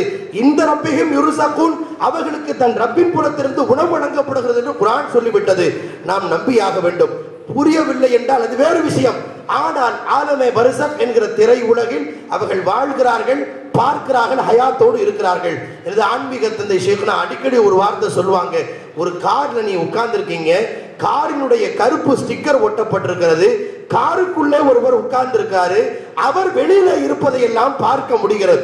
வெளியில இருப்பவரால் உள்ளுக்குள் இருப்பவர் யார் என்று பார்க்க முடியவில்லை அல்லவா? ஒரு கருப்பு ஸ்டிக்கர் ஒட்டப்பட்டிருக்கிறது காருக்குள். காருக்கு உள்ளே இருப்பவர் அவர் வெளியில இருப்பதை காண முடிகிறது, வெளியில இருப்பவர் உள்ளுக்குள் பார்க்க முடியலவா? அந்த கருப்பு ஸ்டிக்கருக்கு பேர் தான் பர்சக் என்கிற திரை. ஒரு ஸ்டிக்கர் அது. அந்த திரை உலகில இருந்து அவர்கள் நம்மை பார்க்கிறார்கள், நாம் அவர்களை பார்க்க முடியவில்லை. பார்க்க முடியவில்லை என்பதற்காக பார்க்கவே முடியாது, நமக்கு அவங்க தொடர்பில்லை என்று சொல்வது அர்த்தமற்ற வாதம். அவுலியாக்கள் பார்க்கிறார்கள், அவர்கள் நம்மை பார்க்கிறார்கள், நாம் அவர்களை காண முடியவில்லை என்றாலும் பார்க்கிறார்கள் என்கிற ஈமானிய உறுதி நம்முடைய கல்வியில் இடம்பெற வேண்டும். ஏனென்றால் அப்படிப்பட்ட பார்வை எப்படி வந்தது? அல்லாஹ்வோடு நெருக்கத்தை பெற்றுவிட்டால் ஹத்தா அஹபபுதுஹு ஹத்தா உஹிப்பஹு, அவர்களை பிரியப்படுகிற வரை தொடர்ந்து அவர்கள் இந்த நஃபிலான வணக்கங்கள் ஈடுபட்டு ஒரு கட்டத்தில் ஃபைதா அஹபபுதுஹு, அந்த இறைநேச பெருமக்களை நான் பிரியப்பட்டு விட்டால் என்ன ஆகும் தெரியுமா? அல்லாஹ் ஹதீஸே குதுசியில சொல்றான், குன்து சம்அஹு அல்லதி யஸ்மஉ பிஹி வ பஸரஹு அல்லதி யுப்சிரு பிஹி, அவர்கள் கேட்கிற செவியாக நான் ஆகிவிடுவேன், அவர்கள் பார்க்கிற பார்வையாக ஆகிவிடுவேன். இன்னொரு ரிவாயத்துல வ லிசானஹு அல்லதி யன்திகு பிஹா, அவர்கள் பேசுகிற நாவாக நான் ஆகிவிடுவேன். வ யதஹு அல்லதி யப்திஷு பிஹா, பிடிக்கிற கையாக ஆகிவிடுவேன். அதெல்லாம் கடந்து ஒரு படி கீழ், இன்னும் கொஞ்சம் கீழிறங்கி அல்லாஹ் சொல்கிற வார்த்தை வரிஜிலஹுல்லதி எம்ஷி பிஹா, அவங்க நடக்கிற காலா கூட நான் ஆயிரேன்னு அல்லாஹ் சொல்றோம். எவ்வளவு ஆழமான வார்த்தை! இப்படின்னா என்ன அர்த்தம்? கண்ணாவும் ஆயிரேன், காதாவும் ஆயிரேன், நாவா ஆயிரேன், கையாயிரேன். ஒரு மனுஷனுடைய மொத்த உடல் உறுப்பு அனைத்தையும் சேர்த்து அல்லாஹ் சொல்கிறான். அதற்காக அவுலியா அல்லாவாகல, அல்லாஹ் அவுலியாவாகல. அவுலியா தான், அல்லாஹ் தான், அது வேறு விஷயம். ஆனால் அவர்களுக்குள் ஒரு தனி சிறப்பை அல்லாஹ் வைத்திருக்கிறான் என்பதை இந்த நிகழ்ச்சி, இந்த ஹதீஸின் மூலம், புகாரி உள்ளிட்ட நூல்கள் இடம்பெற்றிருக்கிற இந்த ஹதீஸின் மூலம் நமக்கு தெளிவுபடுத்தப்பட்டிருக்கிறது. இதை நாம் நம்பியாக வேண்டும். ஏனென்றால் அபூபக்கர் ரலியல்லாஹு அன்ஹுவுடைய ஆட்சி காலம், அவர்களுடைய சமயத்தின் இறுதி நேரம் நெருங்கி கொண்டிருக்கிற போது ஆயிஷா ரலியல்லாஹுவை கூப்பிட்டு, ஆயிஷா, இந்த இடத்துல இந்த சொத்து இருக்கு, என்னுடைய மௌத்துக்கு பிறகு நீ இப்படி எல்லாம் பிரிச்சு கொடுக்கணும். அப்படி பிரிச்சு கொடுக்கும்போது உன்னுடைய 2 சகோதரருக்கும் உன்னுடைய 2 சகோதரிக்கும் நீ பிரிச்சு கொடுத்துரு அப்படின்னு சொன்னாங்க. ஆயிஷா ரலியல்லாஹுவுக்கு திடீர்னு டவுட் வந்துருச்சு, ஒரு சந்தேகம். கேட்டாங்க, எனக்கு 2 சகோதரர் புரியுது, 2 சகோதரின்னு சொல்றீங்களே, எனக்கு ஒரு சகோதரி தானே, அஸ்மா ரலியல்லாஹு மட்டும்தானே, 2வது சகோதரி யார் என்று ஆயிஷா ரலியல்லாஹு கேட்கிறாங்க.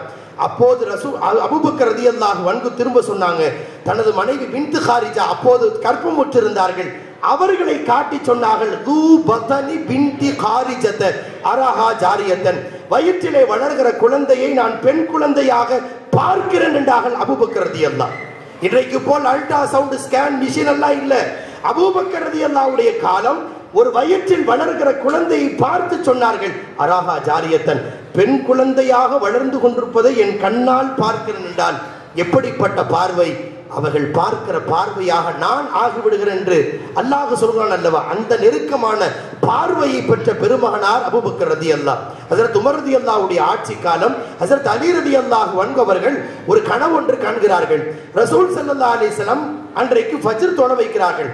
ஃபஜ்ர் தொழுகையிலே சூரா யூசுஃபை ஓதுகிறார்கள்.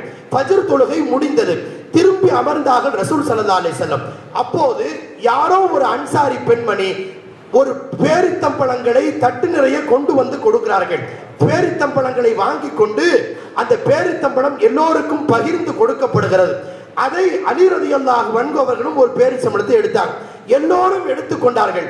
அதை சாப்பிடுகிற போது நல்ல சுவை, இன்னொரு பேரித்தம்பழம் கிடைக்காதா என்று அலி ரலியல்லாஹு அன்ஹு ஏங்குகிறார்கள். அத்தோடு கனவு கலைந்தது. ஃபஜ்ருடைய நேரம். அப்போது அலி ரலியல்லாஹு ஃபஜ்ர் தொழுகைக்கு வருகிறார்கள். அப்போது அமீருல் முஃமினீன் ஹஜ்ரத் உமர் ரலியல்லாஹு அன்ஹு அவர்கள் தொழ வைத்துக் கொண்டிருக்கிறார்கள். கனவில் கண்ட காட்சி அங்கே நடக்கிறது. தொழுகையில் சூரா யூசுப் ஓதப்படுகிறது, சூரா யூசுப் ஓதப்படுகிறது. அப்போது கனவில் கண்ட அதே காட்சி, தொழுகை முடித்துவிட்டு உமர் ரலியல்லாஹு திரும்பி அமர்கிறார்கள். எல்லோரும் சூழ சஹாபாக்கள் அமர்ந்தார்கள். ஒரு அன்சாரி பெண்மணி தட்டு நிறைய பேரித்தம்பழங்களை கொண்டு வந்து கொடுக்கிறார், முன்னால் வைக்கப்பட்டது. எல்லோரும் ஒரு பேரித்தம்பழத்தை எடுத்துக்கொண்டார்கள். அலி ரலியல்லாஹு ஒரு பேரித்தம்பழத்தை எடுத்துக்கொண்டார்கள். எடுத்த உடனே சாப்பிட்டு பார்த்தால் மிகவும் நல்ல சுவை இருக்கிறது. அடுத்த ஒரு பேரித்தம்பழத்தை மீண்டும் பெறலாமே என்பதற்காக தட்டை நோக்கி கைகளை நீட்டுகிறார்கள் அலி ரலியல்லாஹு. ஹஜ்ரத் உமர் ரலியல்லாஹு சிரிச்சுக்கிட்டே சொன்னாங்க, கவனியுங்கள், நன்றாக கவனியுங்கள். உமர் ரலியல்லாஹு சொன்னாங்க, ரசூலுல்லாஹ் கனவுல உங்களுக்கு ஒரு பேரிச்சம்பழம் தானே கொடுத்தாங்கன்னு சொல்லி. ரசூல் ஸல்லல்லாஹு அலைஹி வஸல்லம் கனவுல உங்களுக்கு ஒரு பேரிச்சம்பழம் தானே கொடுத்தாங்க. கனவு கண்டது அலி ரலியல்லாஹு, உமர் ரலியல்லாஹு அன்ஹு இவர்களுடைய கனவை எப்படி சொல்ல முடிந்தது என்றால், வபஸரஹுல்லதி யுப்ஸிரு பிஹி, அவர்கள் பார்க்கிற பார்வையாக நான் ஆகிவிடுகிறேன் என்று அல்லாஹ் சொல்றானே, அந்த பார்வையை பெற்றுக்கொண்ட பெருமக்கள் யார் என்பதை உள்ளுக்குள் புகுந்து பார்க்கிற அந்த பார்வையால் சொல்ல முடிந்தது. ஹஜ்ரத் உஸ்மான் ரலியல்லாஹுடைய ஆட்சி காலம், உஸ்மான் ரலியல்லாஹுவை சந்திப்பதற்கு வெளியூர்ல இருந்து ஒரு கூட்டம் வருகிறது, ஒரு காஃபிலா. கூட்டம் வந்த உடனே அவர்களில் சில பேர் வருகிற வழியில் அந்நிய பெண்கள் சில பேரை பார்த்திருந்தார்கள். அந்நிய பெண்கள் மீது ஹராமான பார்வை செலுத்தி இருந்தார்கள். கண்ணால் ஒரு அந்நிய பெண்ணை பார்ப்பது கண் செய்கிற சீனா. வந்து உட்கார்ந்த உடனே ஹஜ்ரத் உஸ்மான் ரலியல்லாஹு எல்லோரையும் ஒரு பார்வை பார்த்தாங்க. எல்லோரையும் ஒரு பார்வை பார்த்துட்டு ஒரு வார்த்தை சொன்னாங்க, யதுகுலு அஹதுக்கும் வஃபி ஐனைஹி அஸரு ஸினா. இங்கே வந்திருப்பவர்கள் சில பேருடைய கண்களில் கண் ஜினா செய்ததற்கான அடையாளம் என் கண்களுக்கு தெரிகிறது என்று சொன்னார்கள். எப்படி அவர்களால் சொல்ல முடிந்தது? எங்கோ இருந்து வருகின்ற அந்த வந்திருக்கிற மக்களின் கண் பார்வையை பார்த்த மாத்திரத்தில் என்ன தவறை அவர் செய்திருக்கிறார் என்று சொல்ல முடிந்தது அல்லவா? அதுதான் பார்க்கிற பார்வையாக நான் ஆகிவிடுகிறேன் என்று சொல்லுகிற அந்த பார்வை ஆகிவிட்டது என்றால் கட்டாயம் சொல்ல முடியும். அன்பிற்குரியவர்களே, வலிமார்கள் என்பவர்கள் அப்படிப்பட்ட ஆத்மார்த்த ஆழமான பார்வை கொண்டவர்கள். எனவேதான் திர்மிதி ஷரீஃபில் இப்படி ஹதீஸ் நபி ஸல்லல்லாஹு அலைஹி வஸல்லம் தெளிவுபடுத்தியதை திர்மிதியிலே பதிவாகி இருக்கிறது. இத்தகு ஃபிராசத்தல் முஃமின், ஒரு முஃமின், ஒரு இறைநேசருடைய ஒரு அகப்பார்வை நீங்கள் பயந்து கொள்ளுங்கள். ஃபஇன்னஹு யன்துரு பினூரில்லாஹ், அல்லாஹ்வின் நூரை கொண்டு அவர்கள் பார்க்கிறார்கள். நாம் செய்வது அவர்களுக்கு என்ன தெரிய போகிறது என்றல்ல, அவர்களுக்கு அல்லாஹ் காட்டி தருவான். பார்க்கிறார்கள். அந்த பார்வையிலே பார்க்கிற போது 1000 அர்த்தங்கள் இருக்கும். ஒரு பார்வை பட்டால் லட்சக்கணக்கான பேரை கலிமா சொல்ல வைக்க முடியும். அப்படிப்பட்ட பேராற்றல் மிக்க பார்வை தான் வலிமாவுடைய பார்வை. கஜா முஹினுத்தீன் சிஸ்தி ரஹிமஹுல்லாஹ் இந்திய திருநாட்டிற்கு வந்தார்கள். டாக்டர் அர்னால்டு தாயன்பு என்ன சொல்கிறார்? அவர்களுடைய தொடர்பில், அவர்களுக்கு பின்னால் வந்த சீடர்களுடைய தொடர்பில் இந்திய திருநாட்டில் மட்டும் தொடர்ந்து 90 லட்சம் பேர் இஸ்லாமை தழுவினார்கள் என்ற வரலாற்றை குறிப்பை உலக வரலாறு ஒப்புக்கொள்கிற வகையில் டாக்டர் அர்னால்டு தாயன்பு எழுதி வச்சிருக்கிறாரு. 1 கோடிக்கு 10 லட்சம் கம்மி. நான் சொல்றேன், அவங்க என்ன ஒவ்வொருத்தராக கூப்பிட்டு அழைப்பு பணி நிகழ்த்தி அல்லது அதற்கான விவாதம் ஒன்றும் செய்யல. ஒரு ஊருக்கு போவாங்க, அந்த ஊர் மக்களை ஒரு பார்வை பார்ப்பார்கள். பார்த்த மாத்திரத்திலேயே அத்தனை பேருக்கும் கலிமா நசீபாகிவிடும் என்றால் எப்படிப்பட்ட பார்வையிலே பார்த்திருப்பார்கள். அல்லமா இக்பால் அதை பற்றி தான் இப்படி ஒரு வார்த்தை சொன்னார். நிகாஹே மர்தே முஃமின் சே பதல் ஜாதி ஹே தக்தீரே.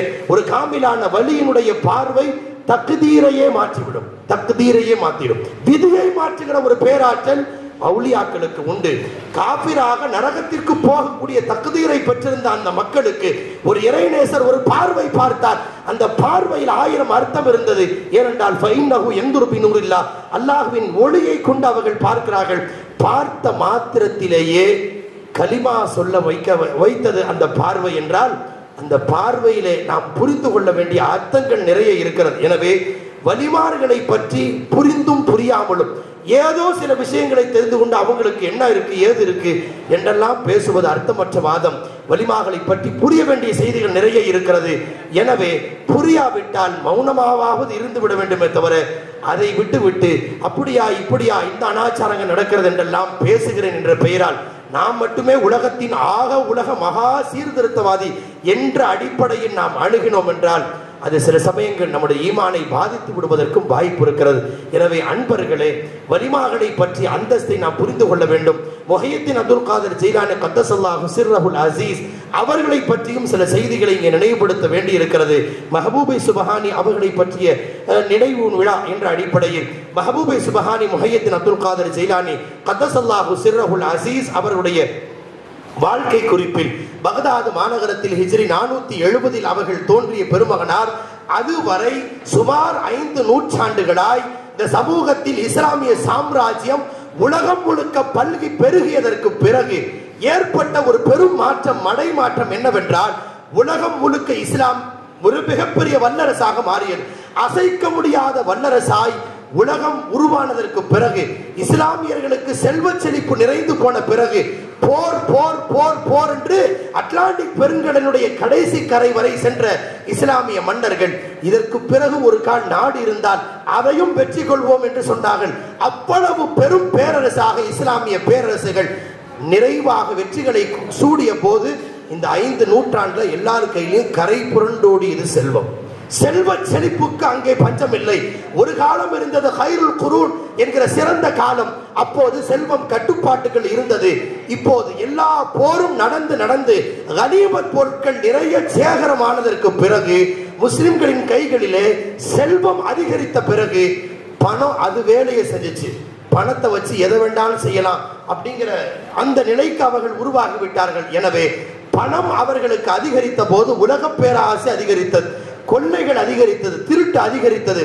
எந்த அளவுக்கு என்றால் பயணிகள் நிம்மதியாக ஒரு ஊரை விட்டு இன்னொரு ஊருக்கு போக முடியாத அளவுக்கு கடுமையான பாதுகாப்பு இல்லாத சூழ்நிலை ஏற்பட்டு போகிற வழியிலே பல பேர் திருடர்களால் வெட்டப்பட்டார்கள், கொல்லப்பட்டார்கள். வழிப்பறி கொள்ளைகளால் அவருடைய செல்வங்கள் எல்லாம் அபகரிக்கப்பட்டன. இந்த சூழ்நிலையில தான் அல்லாஹ் முஹையத்தீன் அப்துல் காதர் ஜிலானி கத்தஸல்லாஹு சிர்ரஹுல் அஸீஸை அல்லாஹ் வெளிப்படுத்தினான். அவர்கள் ஒரு குறிப்பிட்ட காலங்கள் ரியாலாத் பயிற்சிக்கு பிறகு தொடர்ந்து மைதானத்தில் அமர்ந்து, மஸ்ஜிதிலே அமர்ந்து பேச ஆரம்பித்தார்கள். அவருடைய பேச்சுக்கு அல்லாஹ் எப்படிப்பட்ட மாற்றத்தை இந்த உலகத்தில் ஏற்படுத்தினான் என்றால், பேசி முடிக்கிற போதெல்லாம் பல நூற்றுக்கணக்கான பேர் தௌபா செய்வார்கள். அவருடைய மகனார் அப்துல் வஹாப் ரஹமத்துல்லாஹி அலைஹி சொல்கிற அந்த குறிப்பை நாம் ஏதோ கௌசுல் ஆதத்தை பத்தி நாம ஏதோ இல்லாத செய்திகளை கட்டுக்கதையா அடிச்சு விட்டுருவோம் அப்படின்னு நம்ம நினைச்சிடக்கூடாது என்பதற்காக அவர்களின் அருகில் இருந்த உலகத்தின் புகழ்பெற்ற முஹத்திஸீன்கள், ஃபுகஹாக்கள், உலகத்தினுடைய வரலாற்று ஆசிரியர்களில் அதிகமானோரால் நம்பப்படுகிற வரலாற்று ஆசிரியர்கள், அவர்களுடைய பேச்சு எப்படி இருந்தது என்பதை பற்றி ஒரு குறிப்பை நான் நினைவுபடுத்துகிறேன். அல் அர்பஈன் என்கிற இமாம் நவவி ரஹ்மத்துல்லாஹி அலைஹி எழுதிய நூல். அந்த நூலுடைய விரிவுரையில், அந்த நூலின் விரிவுரையில் அவர்களை பற்றி ஒரு குறிப்பு இருக்கிறது. எந்த அளவுக்கு அவருடைய பேச்சு வீரியம் அமைந்திருந்தது என்றால், அவர்கள் பயான் எப்படி இருந்தது என்பதை பற்றி கௌசுல் ஆலமுடைய காலத்தில் வாழ்ந்தவர் அபுல் ஃபரஹ் இப்னு ஜௌசி என்ற ஒரு மாமனிதர், ஒரு மிகப்பெரிய பேரறிஞர். நிறைய நூல்களை எழுதினார். ஒன்றல்ல இரண்டல்ல, நூற்றுக்கணக்கான ஆயிரக்கணக்கான நூல்களை எழுதுகிற பாக்கியம் அவர் பெற்றிருந்தார் இப்னு ஜௌசி. ஆனால் கௌசுல் ஆலம் வலிமார்களை பற்றி அந்த விஷயத்துல அவருக்கு சரியான புரிதல் இல்லை. அதனால் அதென்ன அவுலியா முரீது கிரீது இப்படி எல்லாம் பேசிட்டு இருக்கிறாங்க அப்படின்னு ஒரு சந்தேகம் அவர் மனசுக்குள்ள ஓடிட்டே இருந்துச்சு. நூற்றுக்கணக்கான ஆயிரக்கணக்கான நூல்களை எழுதியவர் தான் இப்னு ஜௌசி. அபுல் ஃபரஹ் இப்னு ஜௌசியின் பேர். அவர் எவ்வளவு கிதாபை எழுதினார் என்று வரலாற்றில் எழுதப்பட்டிருக்கிறது என்றால், அந்த காலத்தில் இன்னைக்கு மாதிரி பேனா அல்ல, பால் பாயிண்ட் பேனா, இங்கு பேனா அல்ல, மரக்கட்டையில இங்க தொட்டு தொட்டு எழுதல், கொஞ்சம் முனை மழுங்கி விட்டால் சீவி விட்டு எழுதுவார்கள். அப்படி பேனாவினுடைய அந்த கட்டையை சீவி சீவி சீவி சீவி குவிக்கப்பட்டிருந்த மரத்தூள் மட்டுமே வீடு முழுக்க நிரம்பி இருந்தது. மௌத்தா போகும்போது வசியத் பண்ணிட்டு போனாரு. மௌத்தா போனதுக்கு பிறகு என்னுடைய ஜனாசாவை குளிப்பாட்டுவதற்கு சுடுதண்ணி காய்ச்சறதுக்கு விறகு தேட வேண்டாம், நான் பேனா எழுதிய மரத்தூளை அப்படியே நீங்க அடுப்புல போட்டு சுடுதண்ணி காய்ச்சுங்கன்னு சொன்னார். என்றால் எவ்வளவு நூலை எழுதியிருப்பார். அவ்வளவு நூல்களை எழுதிய பெருமகனார் இப்னு ஜௌசி. ஆனால் வலிமார்களை பற்றி அவருக்கு சரியான அபிப்பிராயம் இல்லை. அவுலியாக்கள், முரீதுகள் இப்படி எல்லாம் அவருக்கு புரிதல் இல்லை. அப்படிப்பட்ட இப்னு ஜௌசி ஒரு நாள் ஒரு சபைக்கு அபுல் அப்பாஸ் என்கிற தன்னுடைய நண்பரோடு முஹையத்தீன் அப்துல் காதர் ஜிலானி கத்தஸல்லாஹு சிர்ரஹுல் அஸீஸுடைய சபையிலே வந்து கலந்து கொண்டார். ஒருவர் கிராத் ஓதினார். அந்த ஆயத்திற்கு விளக்கம் சொன்னார்கள் கௌசுல் ஆலம். முதல் விளக்கம் சொன்ன போது அபுல் அப்பாஸ் கேட்கிறார், இந்த விளக்கம் உங்களுக்கு தெரியுமா? ஓ, நமக்கு தெரியுமே அப்படின்னு சொன்னார். அதே ஆயத்திற்கு இரண்டாவது ஒரு விளக்கத்தை தப்சீராக சொன்னார்கள் கௌசுல் ஆலம். இப்போது இந்த விளக்கம் உமக்கு தெரியுமா? தெரியும் என்று அவர் சொன்னார் இப்னு ஜௌசி. மூன்றாவது, நான்காவது என்று 11 விளக்கத்தை சொல்கிற போதெல்லாம் இந்த விளக்கம் எனக்கும் தெரியுமே, இந்த தப்சீர் எனக்கும் தெரியுமே அப்படின்னு இப்னு ஜௌசி சொல்லிட்டே இருந்தார். கடைசியாக 12ஆவதாக அதே ஆயத்திற்கு 12ஆவது ஒரு விளக்கம் சொன்னார்கள் இப்னு ஜௌசி. சொன்ன உடனே திகைச்சு போயிட்டார், விளக்கம் தெரியல. அதன் பிறகு தொடர்ந்து 40 விளக்கங்கள் சொன்னார்கள் ஒரே ஆயத்துக்கு. ஒரே ஆயத்திற்கு 40 விரிவுகளை, விரிவான விளக்கங்களை, விரிவுரைகளை கௌசுல் ஆலம் முஹையத்தீன் அப்துல் காதர் ஜிலானி சொன்னாங்க. திகைச்சு போயிட்டார் இப்னு ஜௌசி. ஓஹோ, நான் இவர்களை பற்றி தவறாக புரிந்து விட்டேனே என்று அவர் நொந்து கொண்டார். கடைசியாக சொல்லி முடித்து விட்டு ரஜஅனா மினல் காலில் ஹால், இவ்வளவு நேரம் நான் பேசிக் கொண்டிருந்தேன், நான் மெய்நிலைக்கு நான் திரும்புகிறேன் என்று லா இலாஹ இல்லல்லாஹ் என்று ஒரே ஒரு வார்த்தை சொன்னார்கள். சொன்ன அந்த லா இலாஹ இல்லல்லாஹ்வின் வீரியம் எப்படி இருந்ததென்றால், அங்கே குவிந்திருந்தவர்கள் அத்தனை பேரும் மெய் சிலிர்த்து போய்விட்டார்கள். இப்போது வந்திருந்த இப்னு ஜௌசி என்ன செய்தார் தெரியுமா? இந்த லா இலாஹ இல்லல்லாஹ்வுடைய சப்தத்தை கேட்ட போது உணர்ச்சி வசப்பட்டு தன் சட்டையை கிழித்துக் கொண்டார் என்று வரலாறு அர்பஈனுடைய விரிவுரையில எழுதப்பட்டிருக்கிறது. வரலாற்று பூர்வமான செய்தி. அப்படின்னா அவருடைய பேச்சு எவ்வளவு உணர்ச்சியை தூண்டி இருக்கும், பேச்சின் வீழ்ச்சி எந்த அளவுக்கு ஒரு குண்டால் இதயத்தை துப்பாக்கியால் துளைப்பதை விடவும் மிக ஆழமாக துளைத்தது. எனவே பேசி முடித்து விட்டு பார்த்தால் நூற்றுக்கணக்கான பேர் ஜனாசாவாக இருப்பார்கள்.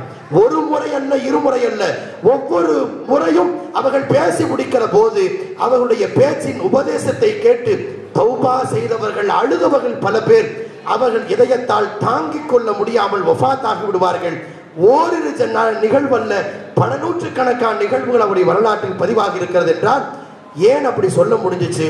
வலிசானகுல்லதி யன்திகு பிஹா, அவர்கள் பேசுகிற நாவாக நான் ஆகிவிடுகிறேன் என்று அல்லாஹ் சொல்கிறானே, அந்த வாக்கியத்தை பெற்றவர்கள் தான் கௌசல்யாதம். அவருடைய மகனார் சொல்றாங்க, 70,000 பேர் ஒரு சபையில கூடுவாங்க. இங்க 10 பேருக்கு ஒரு 30 பேரை தாண்டிட்டா மைக் இல்லாம அடுத்தவங்க கேட்காது. 70,000 பேர் அமர்ந்திருப்பார்கள். முதல் சப்பில இருப்பவருக்கு கேட்பதை போல் கடைசி சப்பில இருப்பவருக்கு இது எப்படிங்க நம்ப முடியும் அப்படின்னு உங்களுக்கு டவுட் வந்தா, ஹஜ்ஜத்துல் வதாவுல லட்சக்கணக்கான பேர் குழுமி இருந்தார்கள் அல்லவா, ஸல்லல்லாஹு அலைஹி வஸல்லம் பேசினார்கள் அல்லவா, பேசுகிற போது ரசூல் பேசிய ஒவ்வொன்றையும் இன்னைக்கு மாதிரி மைக்கு, ஸ்பீக்கர், ஆன், ஹார்ன் எதுவும் கட்டாம ரசூல் பேசியதை ஒவ்வொருவராலும் கேட்க முடிந்ததல்லவா? ஏன்? பேசுகிற நாவாக நான் ஆகிவிடுகிறேன் என்று அல்லாஹ் சொல்கிறான். குன்து சமஅஹுல்லதி யஸ்மஉ பிஹி, கேட்கிற செவியாக நான் ஆகிவிடுகிறேன் என்று அல்லாஹ் சொல்கிறான் அல்லவா? கேட்க வைப்பது அல்லாஹ், பேச வைப்பது அல்லாஹ். எப்படி ரசூலின் வாழ்க்கையிலே ஹஜ்ஜத்துல் வதாவில் பேசிய போது லட்சக்கணக்கான பேரை பேசியதை கேட்க முடிந்ததோ, 70,000 பேர் பேசுகிற அவருடைய பேச்சை கேட்கும் செவியாக நான் ஆகிவிடுகிறேன் என்கிற அளவுக்கு கேட்கவும் வைத்தான், பேசவும் வைத்தான். அப்படிப்பட்ட பெருமகனார் முஹையீன் அப்துல் காதர் ஜெயிலானி கத்தஸல்லாஹு சிர்ரஹுல் அஸீஸினுடைய ஃபைசான் பரகாத் உலகின் மூலம் முழுக்கெல்லாம் பரவியதன் விளைவுதான் நீக்க முடியாத மஹப்பத்தை நம் கல்பில் விதைத்ததால் தான் மஹபூபே சுபஹானி என்று பெயரால் நாம் நினைவு கூறுவோம். திடீர்னு புதுசா முளைச்சு நேற்று பெய்த மழையில் முளைத்த காளானை போல் வந்த பிரியம் அல்ல அது. வலிமார்கள் மீது நாம் கொண்டிருக்கிற மஹப்பத் என்பது யூதா உலகுல் கபூல் என்று அல்லாஹ் அவர்களை பற்றி, வலிமார்களை பற்றி ரசூல் வாயிலே சொல்ல வைத்தான் அல்லவா? வலிமார்களை பற்றி அங்கீகாரத்தை நம்ம கல்புல அல்லாஹ் ஏற்படுத்தி இருக்கிறனால அவர்கள் மீது இயல்பாகவே நமக்கு பிரியம் வருகிறது. சீதேவிகளே, ரசூலை பற்றி, நபிமார்களை பற்றி, வலிமார்களை பற்றி சரியான புரிதலோடு நாம் அணுகுவோம். புரியவில்லை என்றால் அமைதி காப்போம்.